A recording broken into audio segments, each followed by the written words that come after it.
இன்றே டவுன்லோட் செய்து உங்கள் ஃபேவரட் ஷோக்களை என்ஜாய் பண்ணுங்க. இப்பெல்லாம் சீனு மாமா முன்னாடி மாதிரி இல்ல அத்தை, ரொம்ப மாறிட்டாரு. அது மட்டும் இல்ல, அந்த மாயா ரொம்ப பண்ணிட்டு இருக்கா. உன்னை இங்க வச்சுக்கிட்டு நான் எப்படி ட்ரெஸ் சேஞ்ச் பண்றது? ஹலோ, நான் உன் புருஷம்மா. ஏன் முன்னாடி நீ ட்ரெஸ் மாத்துறதெல்லாம் தப்பு இல்லை. நான் இங்கே தான் இருப்பேன். நீ மாத்துனா மாத்து, இல்லைன்னா போ. ஹே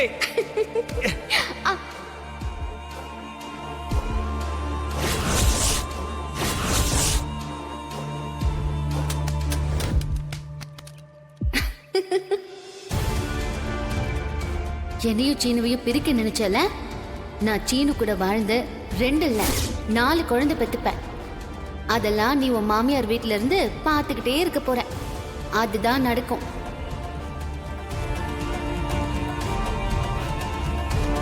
என்ன நீ இது? இந்த சீனு மொத்தமா பொண்டாட்டி தாசன் ஆயிடுவான் போல. என் பொண்ணுக்கு உங்க பையனுக்கு எப்ப கல்யாணம் நடக்கும், எப்ப நீங்க பண்ணி வைப்பீங்க? ஷோ, அவசரப்பட்டு எதுவும் ஆக போறது இல்லைங்க. இதுக்கு முன்னாடி நம்ம நிறைய தடவை தோத்துட்டோம். கொஞ்சம் பொறுமையா இருந்துதான் எல்லாம் பண்ண முடியும். நம்ம இதுக்கு மேலயும் பொறுமையா இருந்தா அந்த மாயா குழந்தைய பெத்துருவா. ஆமா ஆமா, சீனு எப்படான்னு தான் இருக்கான். பாருங்க சம்பந்தி, நீங்க என்ன செய்வீங்க ஏது செய்வீங்கலாம் எனக்கு தெரியாது. இன்னும் 1 மாசம் தான் உங்களுக்கு டைம். அதுக்குள்ள என் பொண்ணுக்கும் சீனுவுக்கும் கல்யாணம் பண்ணி வைக்கிறீங்க. அதுக்காக தானே ஒரு பொய்யான கல்யாண செட்டப்பும் பண்ணி வச்சிருக்கோம். அதுக்கு நாளும் குறிச்சிருக்கு. அதுக்குள்ள அந்த மாயா அவளுடைய காரியத்தை எல்லாத்தையுமே சாதிச்சிருவா போல இருக்க. நீ பாருங்க சம்பந்தி, நான் உங்களோட சண்டை போடுறதுக்கெல்லாம் வரல. பொண்ணை பெத்தவன் அந்த ஆதங்கத்துல பேசுறேன்னு வச்சுக்கோங்க. என் பொண்ணு இன்னும் எத்தனை நாளைக்கு தான் இப்படியே இருப்பா? பாருங்க, அவ கண்ணு தெரியாத மாதிரி வேற நடிச்சுக்கிட்டு இருக்கா. ஆனா அவளும் எவ்வளவுங்க கஷ்டப்படுவா? எனக்கு என் பொண்ணோட வாழ்க்கை தாங்க ரொம்ப முக்கியம். சொல்றேன்னு தப்பா நினைக்காதீங்க. என் பொண்ணுக்கு உங்க பையனுக்கு கல்யாணம் நடக்கும்ன்ற நம்பிக்கையில தானே நகையெல்லாம் எடுத்துட்டு வந்து உங்ககிட்ட கொடுத்தேன். சரிங்க, சும்மா சும்மா எதுக்கு அதையே சொல்லிட்டு இருக்கீங்க? நான் என்ன நான் போட்டுக்கிறதுக்காக அதையெல்லாம் வாங்கினேன்? அது உங்க பொண்ணுக்கு தானே வரப்போகுது.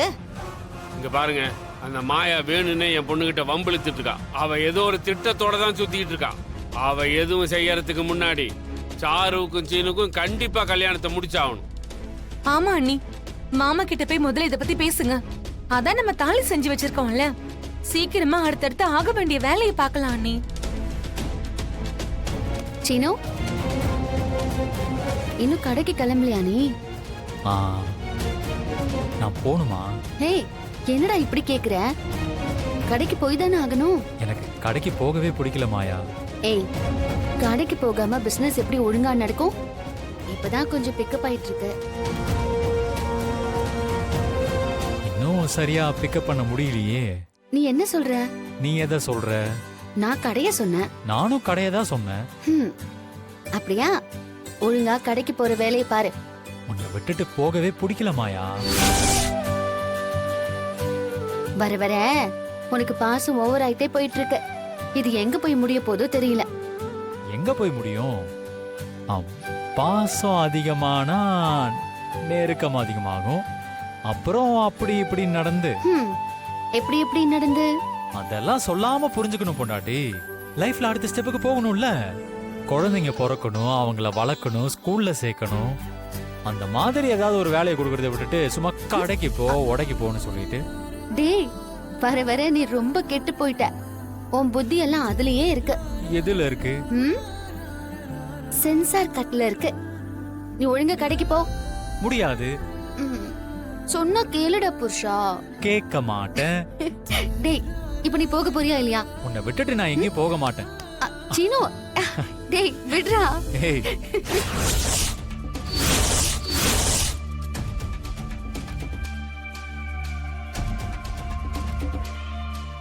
சீனு, விடுடா. மாட்டேன்.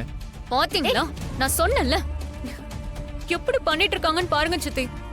இவனை மொத்தமா மாத்திட்டாளே. விடு. முடியாது. சீனு, சொன்னா கேளுடா. தள்ளி போ. ஏய், முடியாதுடி பொண்டாட்டி. என்ன உங்ககிட்ட இருந்து பிரிக்கவே முடியாது. சீனு, இப்படி வெக்கங்கிட்ட அலையிற அளவுக்கு ஆயிட்டியடா. உங்களை பிரிக்க முடியாதா? இரு, அவ அடிச்சது கூட மறந்துட்டல்ல. உங்க 2 பேரையும் பிரிச்சு காட்டுற. எப்படி பேசிட்டு இருக்காங்கன்னு பாருங்க சித்தி. சாரு, இத நம்ம வளர விடக்கூடாது. இது எல்லாத்துக்குமே நம்ம முடிவு கட்டியாகணும். வா. ஐர, உன்னோட பேர் பக்கத்துல ரகுராம் சகலையோட பேரும் ஜானகி அம்மா பேரும் போட்டுருங்க. எங்க பேர் எதுக்கு? பொண்ணோட அப்பா அம்மா நீங்க தான். பொண்ணோட அப்பா அம்மா நாங்களா இருந்தாலும் இந்த கல்யாணம் நடக்கிறதே உங்களால தான். அவளுக்கு நாங்க அப்பா அம்மாவா இருந்தாலும் உங்களுக்கு தான் அந்த முத உரிமை கிடைக்கணும். ஐர, நீங்க அவங்க பேரை சேர்த்து எழுதிருங்க.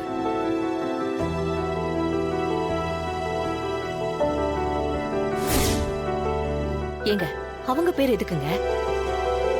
அப்பதான் அவங்க சாரு பேர்ல ஏதாவது வரதட்சணையா கொடுப்பாங்க. நீங்க தெளிவாதான் இருக்கீங்க. ஏங்க கல்யாணத்துக்கு தாலி செய்ய புவனேஸ்வரி கிட்ட வாங்குனீங்க, வரதட்சணை இவங்க கிட்டயா? இதை தாண்டி சாணக்கியத்தனான்னு சொல்றதுக்கு பேசாம அமைதியா இரு.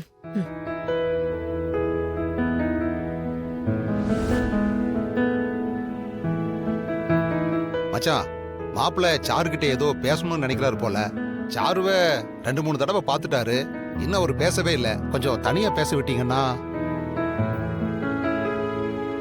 ஆமா மாமா, கல்யாணம் பண்ணிக்க போறவங்க பேசிக்காம இருந்தா எப்படி? இவ ஒருத்தி என்ன வெறுப்பேத்துறதுக்காகவே இதெல்லாம் பண்ணிட்டு இருக்கா. தனியா பேசணும்னா போய் பேசிட்டு வாங்க. இல்ல பெரியப்பா, வேண்டாம்.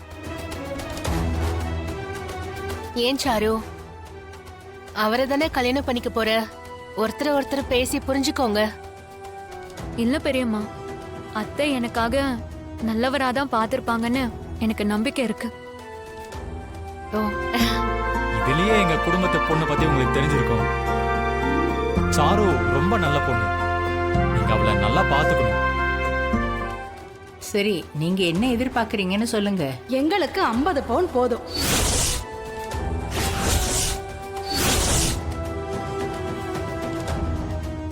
ஒரு 25 லட்சத்துக்கு நல்ல காரை வாங்கி கொடுங்க.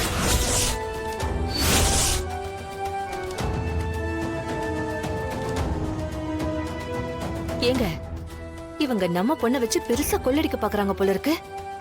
5 ரூபாய்க்கு நடிக்க சொன்னா அவன் 50 ரூபாய்க்கு நடிச்சுக்கிட்டு இருக்கான். என்ன நடக்குதுன்னு பாப்போம். அவன் எது கேட்டாலும் அது நம்ம கைக்கு தானே வரப்போகுது.